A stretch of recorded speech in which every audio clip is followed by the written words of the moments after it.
नमस्कार। आज हम भगवत गीता के एक बहुत ही दिलचस्प श्लोक पर बात करने वाले हैं। पहले अध्याय का 8वां श्लोक। हाँ, जहाँ दुर्योधन अपनी सेना के बारे में बता रहा है। बिल्कुल, वो क्षण जब दुर्योधन द्रोणाचार्य को अपनी सेना के बड़े बड़े योद्धाओं के नाम गिनाता है। हमारे पास एक स्रोत है, दुर्योधन का अहंकार और शक्ति का भ्रम।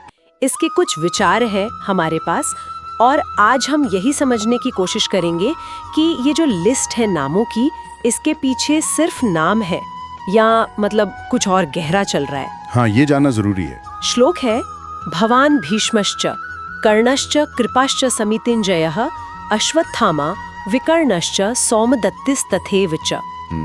तो इसमें नाम आते हैं आप यानी द्रोणाचार्य, फिर पितामह भीष्म, कर्ण, कृपाचार्य जो युद्ध में हमेशा जीतते हैं, समितिंजयः अश्वत्थामा, विकर्ण और सोमदत्त के पुत्र भूरिश्रवा।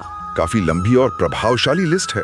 हाँ, वही तो सवाल ये उठता है कि दुर्योधन इतने कॉन्फिडेंस से ये नाम क्यों गिनवा रहा है? क्या ये सिर्फ दिखावा है अपनी मिलिट्री पावर का, या शायद वो खुद को यकीन दिला रहा है? हो सकता है। सुनने में तो ये नाम वाकई मतलब बहुत भारी लगते हैं ना। बिल्कुल, ऐसा लगता है कि जिसके पास ऐसे योद्धा हो उसे कौन हरा सकता है? अजय। पर यही वो पेज है जो श्रोत्री भी कहता है कि अगर सिर्फ नंबर या शक्ति या बड़े नाम ही जीत दिलाते तो फिर कुरुक्षेत्र का नतीजा वो क्यों हुआ जो हुआ। सही बात है, पांडव कैसे जीते? हाँ, श्रोत कहता है कि दुर्योधन यहाँ सिर्फ योद्धाओं के नाम नहीं ले रहा था। हाँ। असल में वो अपना अहंकार गिन रहा था। अहंकार। ये कुछ वैसा ही है जैसे आज के जमाने में लोग अपनी सोशल मीडिया फॉलोइंग दिखाते हैं, या डिग्रियां, या कितनी प्रॉपर्टी है, मतलब बाहरी चीजों पर जोर। हाँ, ये तुलना काफी सटीक बैठती है। और यही स्रोत एक बहुत, आप कह सकते हैं, चुभता हुआ सवाल पूछता है, जो मुझे लगता है आज भी उतना ही जरूरी है। साथ में कौन है, उससे ज्यादा जरूरी ये है साथ क्यों है। बिल्कुल बिल्कुल, ये बहुत गहरा सवाल है। सिर्फ लिस्ट का क्या फायदा अगर जुड़ने की वजह ही ठीक ना हो। हाँ। और ये विश्लेषण बिल्कुल सही है। ये सीधे सीधे उस मनोवैज्ञानिक सच्चाई से जुड़ता है जिसका जिक्र स्रोत में है। कई बार क्या होता है, जब लोग टीम बनाते हैं, खासकर लीडरशिप में, तो वो सदस्यों के स्टेटस को, उनकी बाहरी पहचान को ज्यादा महत्व देते हैं। हाँ, विजन से ज्यादा। हाँ, विजन या मूल्यों से ज्यादा। उन्हें लगता है बड़े नाम आ गए तो बस काम हो गया। और एक और चीज होती है, जब शक्ति हाथ में आती है ना, तो इंसान अक्सर जरूरत से ज्यादा आत्मविश्वास में आ जाता है। Over confidence. हाँ, ओवर कॉन्फिडेंस। वो फिर दूसरों की सलाह नहीं सुनता, फीडबैक लेना बंद कर देता है, जमीनी हकीकत से कट जाता है। स्रोत इसी को कहता है अंधा अति आत्मविश्वास। और ये पतन की पहली सीढ़ी है। बिल्कुल। तो दुर्योधन की ये जो लिस्ट है ना, जिसमें वो इतने बड़े बड़े योद्धाओं के नाम ले रहा है, वो इसी अति आत्मविश्वास का और बाहरी चीजों पर उसकी जो निर्भरता थी, उसका सबूत है। वो अपनी ताकत बाहर ढूंढ रहा था, अंदर नहीं।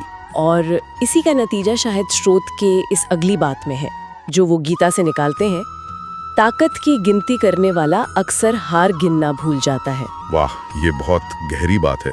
ये एक चेतावनी जैसी है ना। दुर्योधन अपनी मिलिट्री स्ट्रेंथ में, अपने महारथियों की गिनती में इतना खो गया कि उसे ध्यान ही नहीं रहा कि उसके पास क्या नहीं है। क्या नहीं है? हाँ, उसके पास भीष्म थे, द्रोण थे, कर्ण थे, सब एक से बढ़कर एक, पर उसके पास कृष्ण नहीं थे। सत्य और धर्म का साथ नहीं था। ये एक विरोधाभास है।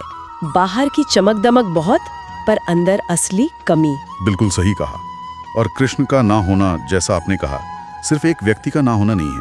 कृष्ण यहाँ प्रतीक हैं सत्य के, विवेक के, धर्म के। हाँ। स्रोत भी यही कहता है कि भारी शक्तियाँ, चाहे वो सेना हो, सहयोगी हो, पैसा हो, ये सब आपको ज्यादा से ज्यादा एक अस्थायी सुरक्षा दे सकती हैं, या सुरक्षा का भ्रम दे सकती हैं। भ्रम। हाँ, लेकिन जो चीज असली स्थायी जीत दिलाती है, वो है अंदर की ताकत, मतलब सत्य और धर्म का साथ। दुर्योधन की पूरी स्ट्रेटेजी बाहरी चीजों पर थी, लेकिन अंदर से नैतिकता के स्तर पर वो खोखला था। उसकी सेना पावरफुल थी, पर उसका मकसद अधर्म पर टिका था। और यही उसकी सबसे बड़ी कमजोरी थी। बिल्कुल, जिसे वो अपनी ताकत गिनते हुए देख ही नहीं पाया। तो सार यही निकलता है कि दुर्योधन का पूरा फोकस बाहरी चीजों पर था। कौन साथ है, सेना कितनी बड़ी है, रुतबा कितना है, और इसी बाहरी शक्ति और कह सकते हैं अहंकार के मोह ने उसे अंधा कर दिया। हाँ, अंधा कर दिया उस चीज के लिए जो असल में मायने रखती थी। यानी आंतरिक सत्य, धर्म का रास्ता और कृष्ण रूपी विवेक। बिल्कुल। स्रोत आखिर में एक और सोचने वाली बात छोड़ता है जो शायद हम सबके जीवन से जुड़ी है। क्या? कभी ये महसूस होता है कि बाहरी तौर पर सब कुछ पा लेने के बाद भी, मतलब स्टेटस, पैसा, कामयाबी, अंदर से एक खालीपन सा लगता है, अशांति सी रहती है। हाँ, होता है ऐसा। शायद इसका जवाब हमारी इसी बातचीत में है। जब हम अपनी पहचान और सुरक्षा के लिए बाहरी चीजों पर, जैसे दूसरों की हाँ में हाँ या बाहरी ताकत या लोगों की गिनती पर बहुत ज्यादा निर्भर हो जाते हैं, तो हम अपने अंदर की आवाज से, अपने सच से दूर हो जाते हैं। असली शांति और जीत शायद बाहर नहीं, वो अंदर खोजने से मिलती है। तो इस पूरी चर्चा को समेटते हुए एक सवाल श्रोताओं के मन में छोड़ जाते हैं, जो स्रोत की भावना से ही निकला है। जब हम अपनी या किसी समूह की शक्ति का अंदाजा लगाते हैं, तो असल में क्या तौलना ज्यादा जरूरी है? साथ खड़े लोगों की एक लंबी प्रभावशाली लिस्ट, या फिर वो सिद्धांत, वो मूल्य जो उन सबको एक सही मकसद के लिए जोड़ते हैं? सोचने वाली बात है। इस पर विचार जरूर कीजिएगा।